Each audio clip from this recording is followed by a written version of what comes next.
Bonjour à tous et merci de votre présence sur ce slot qui n'est pas forcément le plus facile.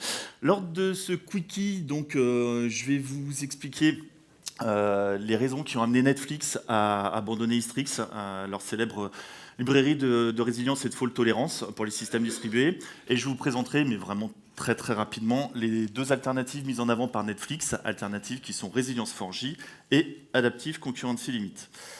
Alors, avant d'entrer dans le dur, qui je suis? Moi, je suis Fabrice Volcker, je suis architecte technique à la Société Générale.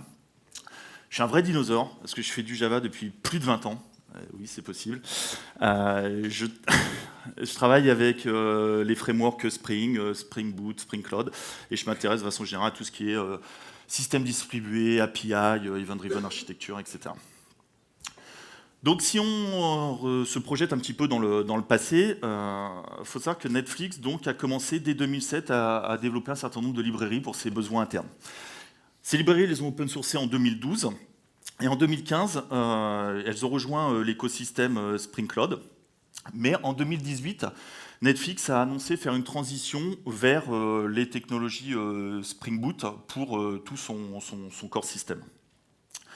Alors pourquoi ils ont fait ce choix de tout migrer? Bah, juste parce que tu peux pas battre Spring, quoi. Alors, si Quarkus peut-être, mais non, on va pas troller. Non, non, tu peux pas battre Spring. Pourquoi? Bah, c'est un écosystème énorme, c'est une large communauté, expérience développeur incroyable, ça traite de la programmation fonctionnelle, réactive, etc. Et donc ils se sont dit, bah voilà, pour mes outils mainstream, mon core system, bah, finalement, je vais rester sur du standard, sur du Spring Boot, et je vais vraiment me focuser vraiment sur des niches et faire des développements vraiment très très pointus. Et donc le S qu'on voit sur le mec de gauche, hein, c'est évidemment le S de Spring. Donc ça, c'est le slide officiel, tout moche, mais officiel quand même, de Netflix, quand ils ont annoncé qu'ils abandonnaient leur produit et qu'ils faisaient la transition. Et donc on voit en partie gauche les technologies historiques de Netflix, donc Ribbon, Eureka, Istrix. Et donc on voit en partie droite par quoi c'est remplacé. Donc pour Istrix, on voit que Netflix met en avant Resilience 4J, Adaptive Concurrency Limit.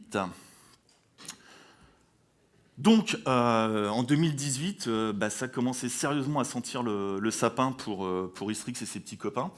Et en décembre 2018, là, le coup près tombe. Et donc là, c'est un enterrement de première classe pour Istrix. Donc ça, c'est le communiqué envoyé par Netflix. On l'a retrouvé sur Twitter, sur GitHub, etc. Et donc, Netflix annonce que Istrix n'est plus maintenu, qui veulent maintenant s'orienter vers des implémentations qui permettent d'analyser la performance vraiment temps réel des applications, et que eux-mêmes vont maintenant se diriger vers des librairies du type Resilience 4J ou Adaptive Concurrency Limit. Et en fait, et c'est là où c'est très fort, c'est qu'ils recommandent aux autres de faire de même. Donc c'est vraiment Netflix recommande à tout le monde d'abandonner Istrix. Alors, bon, on a des Vox, donc je suppose que beaucoup de gens connaissent le principe du circuit breaker, mais je vais quand même très rapidement le rappeler et montrer un petit peu la business value qu'il peut y avoir à utiliser un circuit breaker.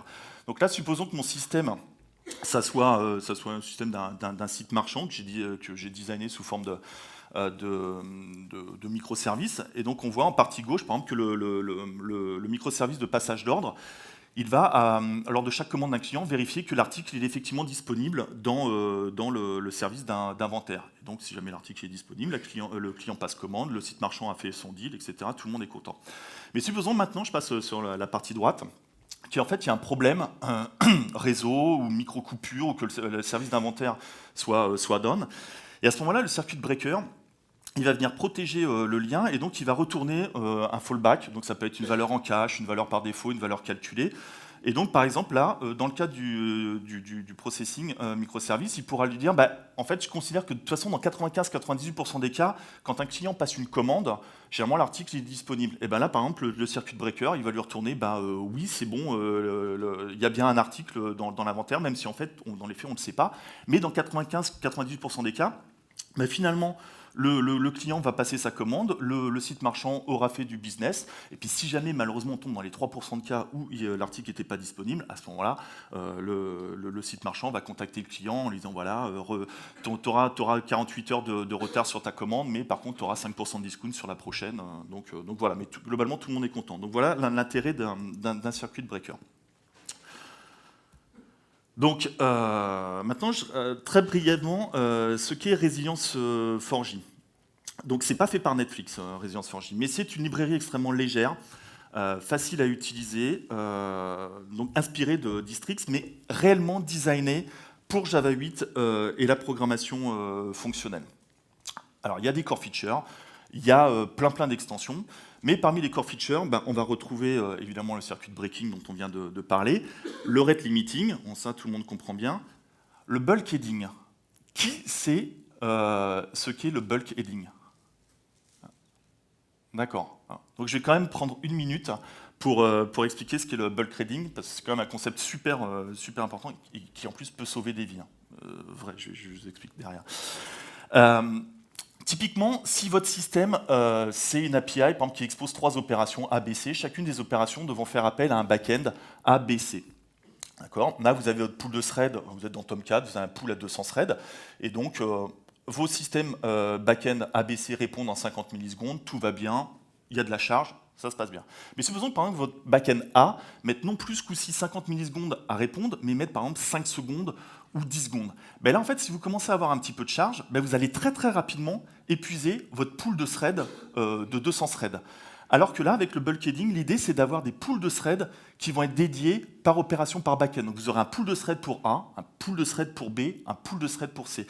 Et donc là, même si effectivement le backend A se met à introduire de la latence, ne répond pas suffisamment vite, eh ben, vous allez saturer le pool du thread A, mais pas B et C. Et donc, en fait, les clients qui, eux, appelaient les opérations B et C vont continuer à fonctionner. Donc, au final, vous avez augmenté la résilience de votre système. Donc ça, c'était le bulk heading. Et en fait, il faut savoir que le bulk heading, ça vient du monde maritime, où en fait, les fonds de coque des bateaux, en fait, maintenant, on les compartimente. Comme ça, en fait, si jamais vous avez une brèche dans un compartiment, ben, en fait, c'est le compartiment qui prend l'eau, mais c'est pas toute la coque qui prend l'eau. Et donc, s'il y avait eu le bulk heading au moment du Titanic, le Titanic n'aurait pas coulé, et donc on aurait sauvé des milliers de vies. C'est QFD. Donc ça, c'était le bulk heading, très important, mais très largement méconnu, contrairement à son petit frère, le circuit breaker. Ça fait aussi de l'automatique retry et ça fait du cache de réponse. Alors, bon, on a des Vox, donc il faut quand même montrer du code. Alors, je ne pouvais pas faire du live coding parce que c'est clairement pas compatible avec le format Quickie. Donc, surtout en plus quand on tape avec 2 doigts. Il faut dire que moi, au quotidien, j'ai juste besoin de flèche droite, flèche gauche dans PowerPoint. Je vous rappelle, je suis archi. Ok, donc là, ça c'est, supposons par exemple le backend service, on wrap l'appel au backend service dans une interface backend service pour faire quelque chose. Ok. Là ici, on voit comment on va instancier un circuit breaker et un retry. Alors là, ça part les backend, ça part dans un fichier de configuration, et c'est dans le fichier de configuration on va donner la config du circuit breaker. Là, par exemple, pour le retry, il va voir qu'il y aura 3 retry avec un intervalle de 500 millisecondes, etc. Donc là, c'est la façon dont on instancie le circuit breaker et le retry. Là, ici, on voit que notre appel au back-end, on va venir l'encapsuler, le décorer une première fois par le circuit breaker, et puis après, on va appliquer une deuxième décoration par l'objet retry. Donc c'est vraiment les poupées russes, hein, c'est vraiment on décore, on encapsule. Et là, ici, c'est réellement l'appel qui va être déclenché. Donc je fais l'appel sur finalement le décorateur de plus haut niveau, donc qui va être l'objet retry. Sur le recover, je lui donne la fonction de fallback, donc là ça va être hello from recovery, et le point get, c'est je déclenche réellement l'action. Alors là, je vous ai montré un petit peu la façon très pure de faire les choses, bien découpées. Bon, il y a aussi des versions plus rapides, où là on voit directement qu'on appelle la méthode, le back-end via le circuit breaker. Ok, donc ça c'était Resilience 4J. Maintenant, Adaptive Concurrency Limit. Et là, ce coup-ci, c'est un framework fait par Netflix. Et donc, Netflix se dit, on a quand même maintenant des environnements d'exécution qui sont extrêmement dynamiques. Et finalement, c'est dommage de hard-coder nos limites dans des fichiers de conf, etc. Et ça serait super si le système il pouvait auto-découvrir ses propres limites. Donc là, ce que dit Netflix, c'est que le système à optimiser, c'est en fait il y a 2 étages. Il y a un étage de concurrence, ça c'est votre capacité à exécuter de façon parallèle des traitements. C'est assez statique comme dimension, ça va être votre nombre de CPU, nombre de threads, le nombre de pods Kubernetes, etc. Et après vous avez une autre dimension qui est la taille de la queue, de la file d'attente de traitement de vos messages. Alors ça, vous imaginez bien que la queue ne peut pas être à 0, ne peut pas être 1, elle ne peut pas être non plus de taille infinie. Et donc là, si on fait le parallèle, et donc il y a vraiment les deux sont liés. Par exemple, si je fais le parallèle avec parc d'attractions, par exemple chez Mickey, on voit bien que une attraction qui permet d'accueillir 10 personnes ou 200 personnes, la file d'attente ne sera pas la même. Et de la même façon, la capacité à traiter rapidement dans les tâches de concurrence va aussi impacter la taille de la queue. Pareil, si jamais il est 18h, l'attraction va fermer à 19h, bah, selon que les gens restent en moyenne une minute dans l'attraction ou une demi-heure, bah, la taille de la queue, elle va pas être, va être différente. Donc ça, c'est vraiment ça qu'on va essayer d'optimiser, c'est l'inflat request, et donc c'est la somme de l'étage de concurrency et la taille de la queue. Alors, lisez bien 2 fois le titre. Pour augmenter la résilience de votre système, il faut rejeter les requêtes. Je la refais. Pour augmenter la résilience de votre système, jetez les requêtes. Il faut quand même avoir du client-side load balancing, sinon effectivement ça ne va pas très bien se passer. Mais si on regarde le slide de gauche, en fait on voit qu'on ne se protège pas, et donc finalement la taille de la queue elle augmente, et puis à un moment donné on va claquer un premier timeout, puis un deuxième, etc. Et tout le système va s'écrouler, il va y avoir une user experience dégueulasse, pas bon du tout. Donc maintenant, si on regarde le slide de droite, à ce moment-là, là, on s'est protégé, et finalement, quand ça dépasse une certaine limite, on jette la requête, et c'est pas grave. Par exemple, typiquement, si on est sur un pod et qu'il y a du client-side load balancing, la requête sera rejouée sur un autre pod, et là, tout se passe bien, le système il est stable, et l'expérience utilisateur est très très bonne. Donc tout à l'heure, je vous ai parlé de l'inflat request, donc, qui était la somme de l'étage de concurrence et de la taille de la queue. Et donc, en fait, quand ça dépasse cette limite, comme je vous ai expliqué, il faut rejeter. Et donc, le problème, c'est comment on calcule cette fameuse limite qui fluctue au fil du temps, quoi. Et donc là, il y a Netflix propose, alors il y a différents algorithmes, mais l'algorithme le plus simple qu'on peut trouver, c'est que finalement, la limite AT plus 1, c'est la limite actuelle multipliée par le round trip time sans charge, divisé par le round trip time actuel. Ça, qu'est-ce que ça veut dire? Si jamais votre système, par exemple, il répond en 20 millisecondes quand il n'y a pas de charge, okay, si jamais votre système n'est pas sous pression, globalement, le round trip time actuel, il va tourner autour de 20 millisecondes. Donc, le ratio va être de 1. Par contre, si jamais maintenant, votre round trip time no load, il est toujours à 20 millisecondes, mais qu'en fait, vous commencez à avoir des round trip time mesurés qui tournent à 50 millisecondes ou 100 millisecondes, ça veut dire qu'en fait, votre système, il est en train de souffrir. Et donc, dans ces cas-là, la limite, il faut la baisser, puisque là, le rapport sera inférieur à 1, et donc on voit que ça va descendre. Et après, ils rajoutent aussi racine carrée de la limite de t, donc ça, ils ont fait différentes expériences, etc. Et ils se sont aperçus que c'était mieux, c'était une bonne façon de gérer le truc. Donc voilà, ça c'est un premier algorithme. Il y en a différents dans la librairie Adaptive Concurrency Limit. Alors, les limites, en fait, on peut les définir de façon simple ou sous forme de pourcentage. Là, dans l'exemple de gauche que je donne, c'est un exemple en gRPC côté serveur, où par exemple, on va attribuer 90% du flux pour les flux live et 10% pour les flux batch, et ça va être un header particulier qui va dire si on est un flux live ou un flux batch. Cette librairie, vous pouvez l'utiliser côté serveur ou côté client. Si vous l'utilisez côté serveur, ça vous protège contre un accroissement du trafic côté client. Ça vous protège également, vous, des pics de latence d'un back-end dont vous dépendez vous-même. Et si vous l'utilisez côté client, ça vous permet de faire du fail-fast ou de gérer correctement la back pressure. Typiquement, si vous attaquez un peu en mode batch une API en face, ça vous permet un petit peu de calmer le jeu.